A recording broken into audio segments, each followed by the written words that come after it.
Bienvenue à toi qui me rejoint pour cette nouvelle leçon. Dans cette leçon, on va parler d'improvisation et je vais te montrer comment est-ce que tu peux improviser en utilisant la gamme pentatonique.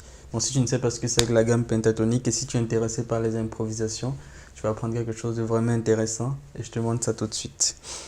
Déjà, qu'est-ce que c'est la gamme pentatonique? Dans le mot pentatonique, il y a penta. Penta qui signifie 5.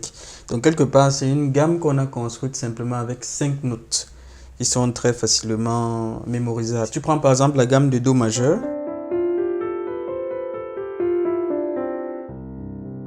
la gamme de Do majeur est construite avec ces notes. Et en fait, ce qu'on va appeler la gamme pentatonique, là j'utilisais la gamme pentatonique mineure dans l'introduction, mais on va d'abord voir la gamme pentatonique majeure. La gamme pentatonique majeure se compose de 5 notes. Donc on va prendre notre gamme de Do majeur, on va garder la seconde, la tierce, ensuite la quinte, la sixte, et après on va avoir notre note fondamentale. Donc ça fait ceci.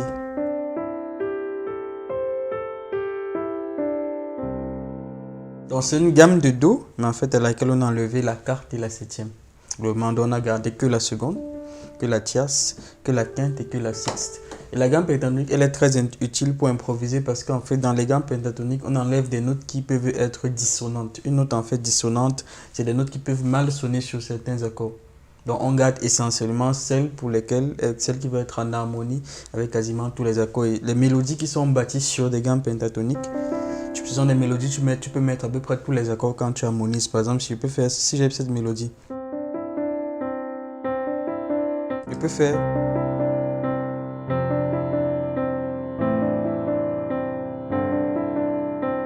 voilà, je peux mettre un 6 et 5. Je peux même commencer par 4. Je mets un après. Tu vois? Donc je peux harmoniser avec plusieurs cycles d'accords. Et c'est pourquoi en fait quand on harmonise, on fait le chemin inverse. On part de notre progression d'accords et on rajoute des notes de notre gamme pentatonique. Parce qu'on sait que ce sont des notes qui vont naturellement sonner consonantes et pas dissonantes. Donc vu qu'elles vont bien sonner, on se dit donc je peux mettre n'importe quelle note de ma gamme pentatonique quand je fais mon harmonisation. Et donc c'est intéressant. Donc en fonctionnant de cette manière, toi tu peux harmoniser avec des mélodies improvisées uniquement en utilisant la gamme pentatonique. Donc ça, c'était la gamme pentatonique majeure. Ce que j'ai utilisé dans l'introduction, c'était une gamme pentatonique mineure. Qu'est-ce que ça veut dire la gamme pentatonique mineure? Simplement la gamme pentatonique avec les notes de la majeure, mais en commençant à partir de notre relatif mineur. Si tu te souviens, voici notre gamme de Do majeur.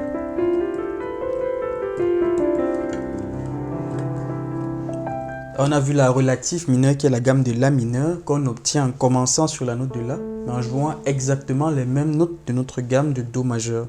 Donc je joue toutes les notes blanches, mais en commençant cette fois-ci par la note de La.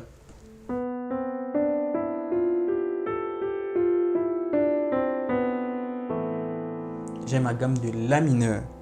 Donc maintenant, quand nous on va vouloir avoir notre gamme pentatonique mineure, on va jouer les mêmes notes de la gamme pentatonique, mais cette fois-ci en commençant par la relative mineure. Donc de cette manière, j'aurai ma gamme de La mineur pentatonique. Quelles sont les notes de Do majeur pentatonique? Do, Ré, Mi, Sol, La et Do.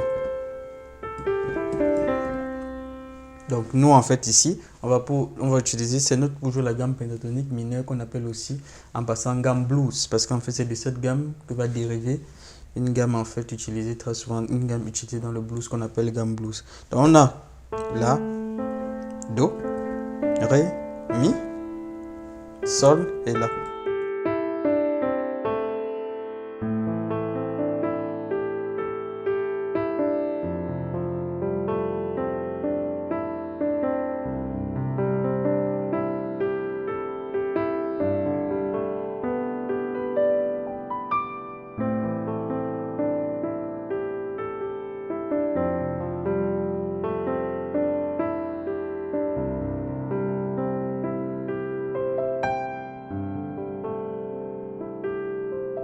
Alors pour la petite histoire, quand j'ai appris cette notion de gamme pentatonique, lorsque j'ai appris cette notion de gamme pentatonique, ça m'a fait un peu sourire parce qu'il y a des harmonisations que j'avais l'habitude d'utiliser, mais sans savoir que j'utilisais en fait des notes de la gamme pentatonique parce que j'ai beaucoup appris, si tu as un peu suivi mon histoire, c'est que j'ai beaucoup appris des mélodies, tout ce qui est mélodie, contre chant. Donc j'ai appris ça un peu tout seul.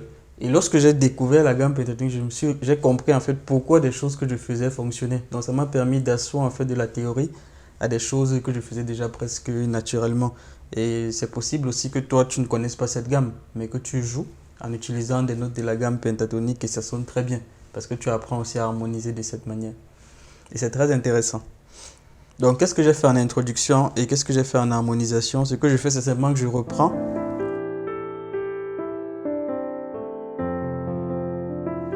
mes notes de la gamme pentatonique en montée descente. Et à la main gauche, j'ai une progression 6, 4, 1 et 5. Si je raisonne en termes de majeur, mais si je raisonne en termes de mineur, j'ai 1, j'ai 6, j'ai 3 et j'ai 7. Tu vois? Donc c'est une progression qu'on a déjà vue sur des chants.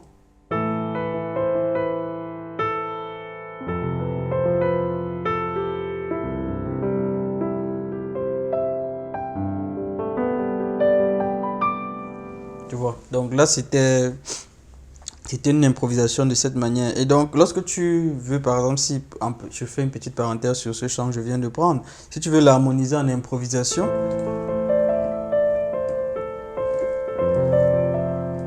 pendant en fait qu'il y a quelqu'un qui est en train de chanter, de gloire en gloire, de gloire en gloire,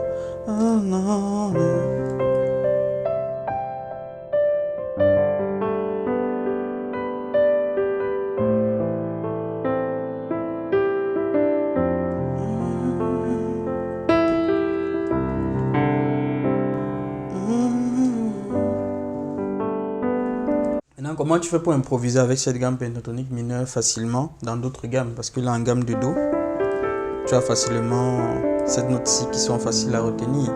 Supposons qu'on est en gamme de Si mineur, comme j'ai fait en introduction. Quand tu es en gamme de Si mineur, ce que tu dois juste retenir, tu te dis, ok, c'est quoi, c'est relatif majeur, c'est Ré. Dans la gamme de Ré, en fait, j'ai 1, 2, 3 et j'ai 5. Et en improvisation, ce que tu peux très souvent faire, c'est utiliser les notes 1, 2, 3 pour un début. Parce que vu que tu peux utiliser tous les notes, ça peut être très difficile de savoir. Donc moi, quand je commençais à apprendre cela, même sans connaître la gamme pentatonique, je jouais en fait pour mes accords une simple mélodie qui devait être plus ou moins identique. Donc par exemple, je pouvais faire...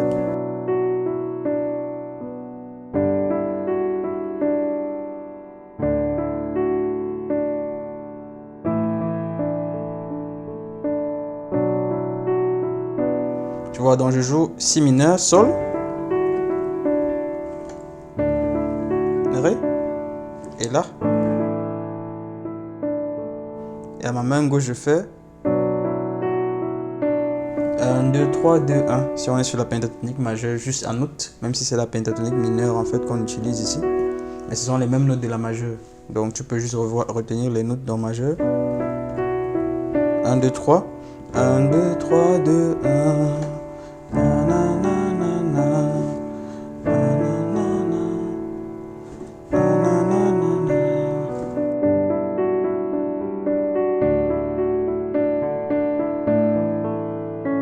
Après,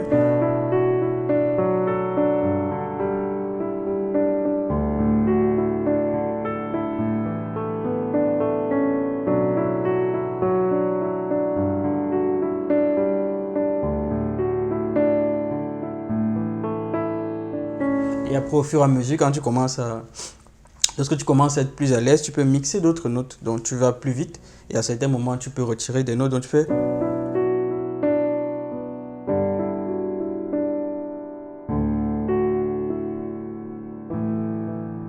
À la fin, par exemple, j'ai mis moins de notes.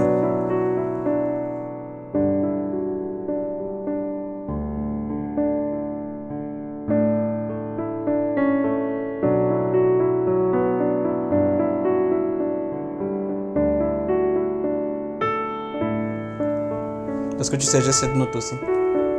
Donc vu que je vais arriver, je suis sur Ré. C'est une note de l'harmonie de Ré. Donc je peux la jouer avant de revenir sur La. Donc ces trois notes, 1, 2, 3, je peux les mettre partout. Mais si après je suis sur une note comme ma note fondamentale, je peux jouer 5 ici par exemple.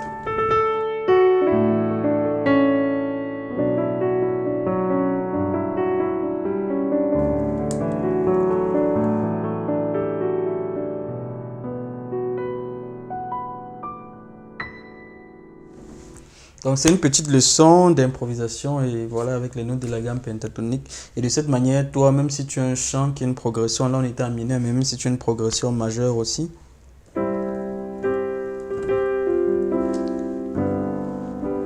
Sol, La mineur, Fa. On va garder 4 accords dans Do. Sol, La mineur et ensuite Fa. Tu peux improviser de cette manière.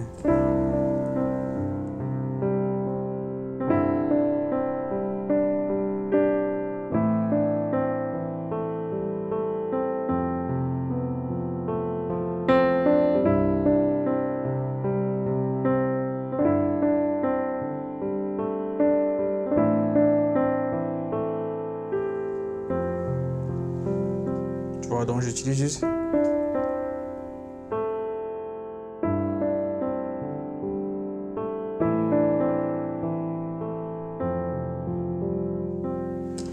C'est aussi simple que ça. Et donc là, ce sont des notes que tu vas utiliser. Et au fur et à mesure que tu vas les utiliser, tu vas un peu savoir comment elles sonnent. Donc lorsque toi, tu seras en train de jouer une progression d'accords, tu vas naturellement choisir une harmonisation, soit avec plus de notes de la gamme pentatonique, soit avec moins de notes.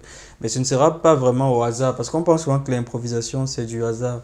C'est pas vraiment du hasard parce qu'en fait, il y a une logique derrière. Après les notes, il y a des notes que tu peux intuitivement saisir et te dire, ah oui, je joue cette note, je ne sais pas forcément ce que j'ai joué. Mais il y a quand même un socle théorique basique qu'on utilise. Donc ça va être un socle ici, notamment, avec les notes de la gamme pentatonique. Donc aussi bien en majeur qu'en mineur, vu que ce sont les mêmes notes, on peut réutiliser ces notes-là en improvisation et c'est très intéressant. Donc je te laisse avec cette leçon. Si cet exercice t'a plu, n'hésite pas à laisser un j'aime. Comme ça me permettra de savoir que c'est des choses qui sont demandées. Je pourrais faire d'autres leçons aussi sur l'improvisation d'autres manières. Allez, ciao!